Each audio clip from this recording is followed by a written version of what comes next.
Good evening, this is Ed Hamler with your World in Review.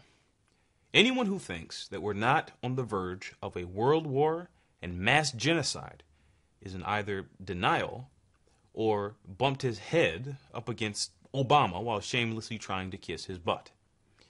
There's a current drumbeat playing out right now as a kind of war-themed soap opera with all the characters playing the role they're supposed to play. The warmongers are playing themselves, the anti-warmongers are now coming into play, saying we should have peace with Iran, for example, and in the case of Ron Paul, openly calling Obama a dictator, but not impeaching him for actually being one is another case.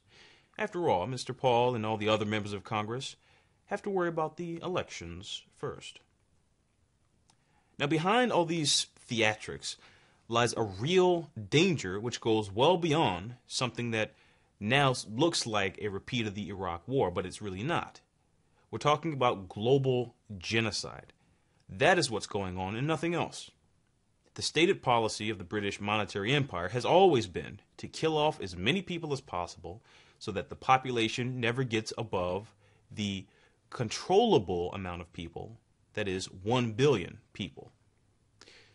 We now have 7 billion people, so the culling process has begun in the middle of the breakdown of the transatlantic system. The only way that this could even be accomplished, this mass genocide, is for the United States, Russia, and China to engage in a world war which now threatens the populations of the entire planet.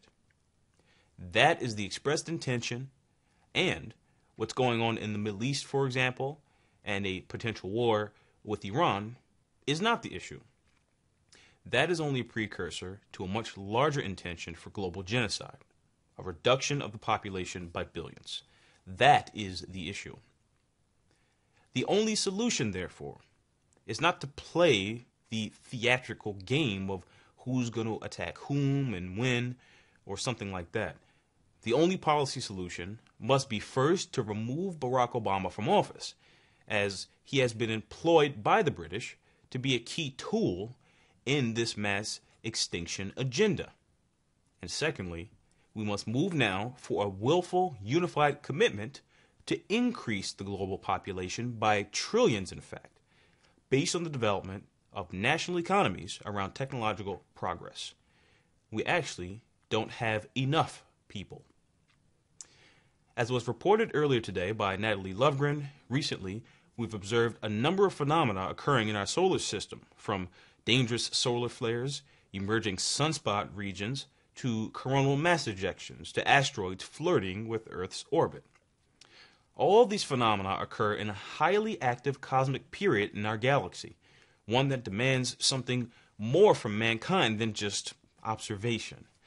Because for all intents and purposes, that method does not guarantee actual knowledge or actual survival. We need to get out there and find out what's going on.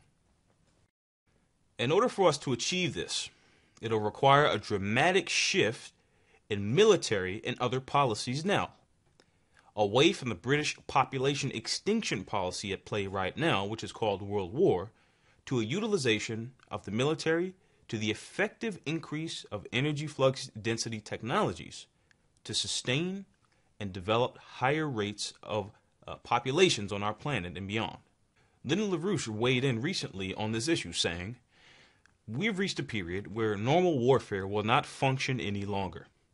We have to shift to an approach of giving people what they lack.